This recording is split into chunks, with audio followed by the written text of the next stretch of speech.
Piece হানি মানেই খাঁটি মধু, আর খাঁটি মধু মানেই পিস হানি। আসসালামু আলাইকুম রহমতুল্লাহি ওয়া বারাকাতুহু।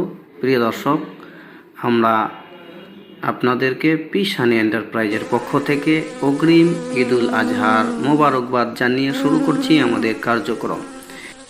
এই যে আপনারা দেখতে পাচ্ছেন, আমাদের মধু কাটার এক্সপার্টরা তারা চাকগুলোতে ধোঁয়া দিয়ে মাছিগুলোকে উড়িয়ে চাকগুলো তারা কেটে নিচ্ছে। এইভাবেই তারা মধু সংগ্রহ করে থাকে। বাড়িতে, গাছে লেগে থাকা, বনে জঙ্গলে, পাহাড়ে লেগে থাকা মৌচাকগুলো থেকে মধুগুলো সংগ্রহ করে থাকে।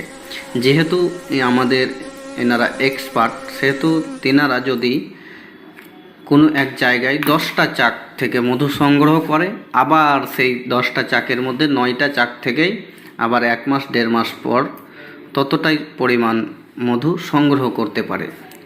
তো এটা হচ্ছে এক্সপার্ট এবং আনএক্সপার্টের মধ্যে পার্থক্য। আমরা যদি সাধারণ মানুষ মৌচাক কাটি, তাহলে দেখা যাবে যে সেই মৌচাকটা সম্পূর্ণরূপে শেষ হয়ে যায়। কিন্তু যখন আমরা এক্সপার্ট দিয়ে কাটাই, তখন সেই মৌচাকটা শেষ হয় না, বরঞ্চ মধুটা শুধু ওনারা নিয়ে নেন, বাকি পুরো চাকটাই থেকে যায়।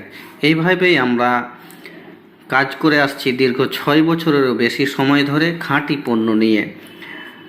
আলহামদুলিল্লাহ, আমরা যেটা খাঁটি দিতে পারি না সেটা আমরা খাঁটি বলি না।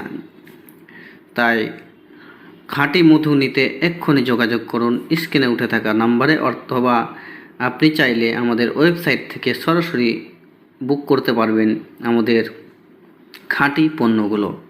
পিস হানি এন্টারপ্রাইজের পক্ষ থেকে সকলকে আন্তরিক প্রীতি, শুভেচ্ছা, অভিনন্দন জানিয়ে আজকের মতো ভিডিও সমাপ্তি করছি। আসসালামু আলাইকুম রহমতুল্লাহি ওয়া বারাকাতুহু।